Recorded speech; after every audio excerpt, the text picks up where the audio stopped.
Se trata de la economista Verónica Artola, ella es gerente general del Banco Central del Ecuador. Recuerden que esta entrevista la pueden mirar a través de nuestras redes sociales, como es Facebook, RTU, a través de Ecuador en Vivo, que estará más tarde esta información. En la noche estaremos con un resumen de nuestros invitados y también estamos llegando a nivel nacional. Gracias por acompañarnos, señora gerente, y bueno, queremos comenzar con usted conociendo cuál es su visión que le mira a usted al nuevo proyecto de reforma económica que fue ya vetado por el presidente, que se encuentra en la Asamblea, pero es una propuesta. Todos desde el sector empresarial lo miran como una propuesta e iniciativa positiva, pero que no es de la noche a la mañana hacerla, sino va a ser paulatinamente y que podrá despertar en 2 o 3 años más aquello. Bienvenida. Muy buenos días. Efectivamente, nosotros como equipo económico trabajamos en esta ley viendo los diferentes aportes de muchos sectores, de la economía pequeña, mediana, grande. Lo importante aquí es que esta ley genera una serie de incentivos para que en la economía se pueda tener más inversión, más producción, más empleo, que es lo que estamos buscando los ecuatorianos. Definitivamente, como usted lo mencionaba, sabemos que para el siguiente mes de agosto, mes de septiembre, no llegarán todas las inversiones que sí desearíamos del sector privado, porque es un tema paulatino. El sector privado siempre se ajusta en la economía un poco más lento que lo que podría hacer el sector público, pero de todas maneras, sobre todo, esperamos que ya a partir del año 2019, esta tendencia en donde el sector público era el motor de la economía se cambie para que ahora el sector privado sea el que genere las fuentes de empleo. Veíamos justamente al representante de los empresarios, al economista Alarcón, que él también lo decía. Si se genera más consumo del sector privado, si se genera más inversión del sector privado, pues vamos a mejorar la economía. Yo ahí le tomo la palabra, más bien esperamos justamente ese compromiso del sector privado para que ya no tengamos que depender solamente del sector público. ¿Se puede decir entonces que arreglar el sector fiscal va a dar una mayor seguridad en el sector privado para que inviertan? Definitivamente uno de los retos que tenemos como gobierno, como equipo económico, es mejorar la situación fiscal. Incluso en los mercados internacionales también se ve que una vez que esta ley pase y tenga unas nuevas reglas macrofiscales y que la estabilidad fiscal interna del país se vaya consolidando, pues se va a generar también mayor seguridad para los recursos privados, para estas inversiones privadas, y por supuesto eso nos va a ayudar. También al mejorar nuestra salud fiscal podemos destinar algunos otros recursos también a lo que realmente es importante. Y aquí sí permítanme enfatizar, el gobierno nunca va a dejar de lado todos los programas sociales, toda la inversión social. Si bien hay que hacer unos ajustes fiscales, como decimos, que son importantes, el presidente Moreno siempre va a defender todos los logros sociales que hemos alcanzado durante estos últimos años. Señora gerente, dentro de las preocupaciones del sector empresarial, ¿están de acuerdo, por ejemplo, en la rebaja del impuesto a la ganancia y venta de acciones? ¿Aplauden aquello? Pero también muestran alguna preocupación. No se incluye, dice, el arbitraje internacional dentro de este renglón importante de esta ley. El tema del arbitraje internacional ha sido muy debatido. En algún momento se hizo estudios también que no necesariamente había una relación directa entre el arbitraje internacional y las inversiones extranjeras que nosotros recibíamos. Esto lo está manejando directamente la Cancillería, el Ministerio de Comercio Exterior. Si bien no se incluye como tal el arbitraje internacional, puede haber una serie de normativas secundarias que también estamos revisando una vez que se apruebe la ley, en la que se puede generar esta seguridad internacional. Yo creo que toda ley es perfectible, toda ley no puede cubrir el 100% de las demandas de todos los sectores, pero hay que reconocer el esfuerzo que está haciendo el gobierno para todos los incentivos que están en esta ley. Como digo y repito, hay una serie de normativas que vamos a tener que seguir cumpliendo o realizando para poder canalizar todo lo que está en esta ley. Algo que también necesitan, dicen ellos, aclaración.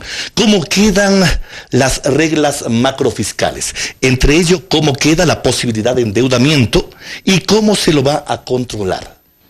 A ver, nosotros como Banco Central hemos sido muy enfáticos y eso creo que es importante que la ciudadanía vaya entendiendo. Este año, al menos hasta finalizar el año 2018, como gobierno todavía vamos a necesitar endeudarnos, porque como decía al inicio, si las inversiones privadas lograrían entrar durante los próximos 6 meses en alrededor de unos 2.500 millones, entonces no necesitaríamos ese endeudamiento. Entonces, ¿cómo está actualmente la regla macrofiscal? Es un periodo de consolidación que paulatinamente tiene que ir bajando. Año 2018-19 tendremos que endeudarnos. Hay este permiso, por así decirlo, de sobrepasar el 40%, mientras se cumplan que tener un déficit primario de 0, y poco a poco, ya cuando podamos ir consolidando las finanzas públicas, el peso de la deuda en el país se puede ir bajando. Pero eso no lo podemos hacer de un día para el otro. Tampoco podemos hacer un frenón de la economía como sector público sin invertir, porque eso también va a tener unos costos sociales, unos costos macroeconómicos que, como decía, el gobierno nacional en ningún momento los quiere sacrificar.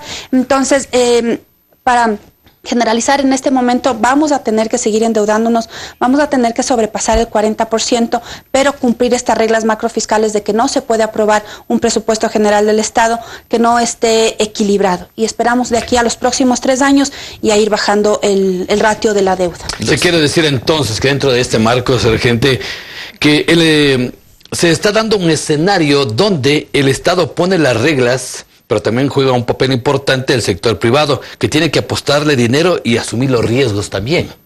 Eso nosotros lo hemos manifestado en algunas ocasiones. Definitivamente esta ley lo que nos hace es, nos marca la cancha de algunas reglas, de algunos incentivos. El sector público jugó, como decía, un papel importante en los años anteriores, invirtió en algunas obras que son importantes para el sector privado, pero ahora es el momento de que el sector privado tome la posta y, como usted lo dice, que invierta, que hay momentos en que también tiene que asumir ciertos riesgos, pero estamos seguros que con esta ley los incentivos y las ganancias que se pueden producir para el país, para la ciudadanía, van a ser muchísimo más grandes que los riesgos que se pueden tener. Muy bien, vamos a un tema interno del Banco Central. Pude leer una publicación que decían que el incremento de la economía en el primer trimestre se ha incrementado en el 2018 comparada a la del 2017. ¿Cuáles han sido los factores de ese incremento, economista? Efectivamente, esas son noticias interesantes para el país. Si comparamos el primer trimestre del año 2018 con el primer trimestre del año 2017, la economía creció en 1,9%. Básicamente hay 3 factores importantes. Un crecimiento del consumo de los hogares. Hemos visto que el crédito tanto del consumo como productivo ha crecido en aproximadamente el 30%. Entonces eso permite que la gente pueda tener más recursos, ya sea para su consumo o también para inversiones. Entonces nos ayuda a que la economía pueda moverse y pueda generar temas interesantes. El segundo factor importante es la inversión del sector público, inversión del sector privado. Se han realizado obras importantes para que también la economía se pueda mover. Y el tercer factor, hay un incremento de las exportaciones. En el cuarto trimestre del año 2017 habíamos visto un pequeño decrecimiento o desaceleración, pero nuevamente en el primer trimestre vemos un crecimiento. ¿Eso qué genera? Que haya más divisas en la economía, que ingresen esos recursos a la economía y que permitan también que eso se pueda canalizar a toda la ciudadanía y por lo tanto tener más ingresos también. Economista, hay inquietud ciudadana también, particularmente de aquellos que quieren invertir en el país, aquellos de empresarios, de emprendedores grandes, medianos y pequeños que van al banco y se encuentran con tasas de interés inalcanzables. En este sentido, ¿cómo ustedes como Banco Central miran la posibilidad de reducción de las tasas de interés para que haya un acceso más dinámico, más democrático del crédito en el país? Yo ahí lo que diría es que el Banco Central siempre ha sido una entidad técnica, una entidad transparente, que toma sus decisiones en base a estudios, en base a las metodologías internacionales para poder generar alguna seguridad en el país. En ese sentido, lo que nosotros hemos propuesto como Banco Central es generar mesas de trabajo con diferentes actores,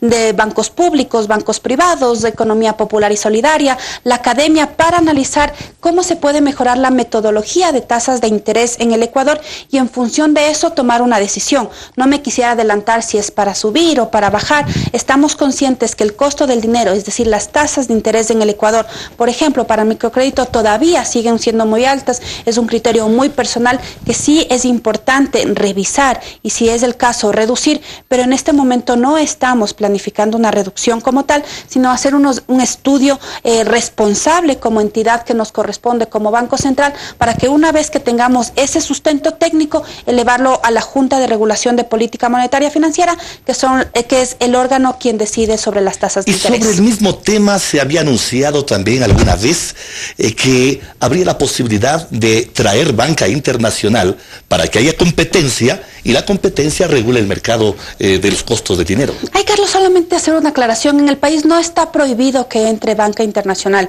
En este momento, si por ejemplo un banco español quiere entrar, un banco italiano quiere entrar, no hay ninguna restricción. El problema es que para estos bancos, por ejemplo, el mercado ecuatoriano todavía sigue siendo muy pequeño y tal vez no es tan atractivo. Pero con esta ley también, y con la ley sobre todo de diciembre de 2017, también se generaron algunas puertas para que ellos tengan algún incentivo adicional, pero eso ya depende también de decisiones particulares. Economista, con respecto al tema de la desaceleración de la economía, ¿cómo le ven del tema del 2018? Nosotros durante el 2018 todavía no tenemos previsiones específicas. Una vez que se apruebe, sí, por supuesto, una vez que se apruebe la ley, tendremos todos los elementos para poder hacer una previsión, como decía, técnica, rigurosa, como se caracteriza el Banco Central, porque ahí, como ustedes conocen, hay una serie de incentivos que también eso va a cambiar la coyuntura del país. Esperamos que la ley tendría que aprobarse máximo en 30 días, una vez que ya se recibió el veto, y no nos demoraríamos como Banco Central más allá de una semana en poder hacer las previsiones y comunicar a la ciudadanía. Pero ya hay como mirar a un Ecuador del 2017, a un Ecuador del 2018 y una proyección del 2019. El 2018 lo hemos analizado, incluso algunas autoridades económicas ya lo han dicho, es un año complejo, es un año en el que todavía se necesitan hacer ajustes, pero estamos seguros que, como digo, con esta nueva ley, estas inversiones privadas van a llegar. Los resultados del primer trimestre son interesantes, tenemos un crecimiento, como decía, de casi el 2%, entonces esperamos que la economía pues vaya reaccionando positivamente en función de todas las señales que está dando el presidente Moreno, el gobierno nacional. Hay varias inquietudes que con usted podríamos pasarnos la mañana, pero las puntuales. Hay necesidad de recursos para la economía nacional. El IVA podría ser, el incremento al IVA que se estaba anunciando en 2 puntos, podría de alguna manera aliviar el momento difícil de la economía nacional. En este momento el IVA no ha sido considerado como una medida específica para incrementar los recursos del gobierno. Como digo, tenemos una remisión que ya está aprobándose en la ley, que son aproximadamente 600 millones de dólares que podríamos recibir este año. Y nuevamente insisto en que es importante ahora el sector privado para invertir en el país. El IVA no está considerado en este momento particular como una opción para poder obtener más ingresos. ¿El Fondo Monetario Internacional sí?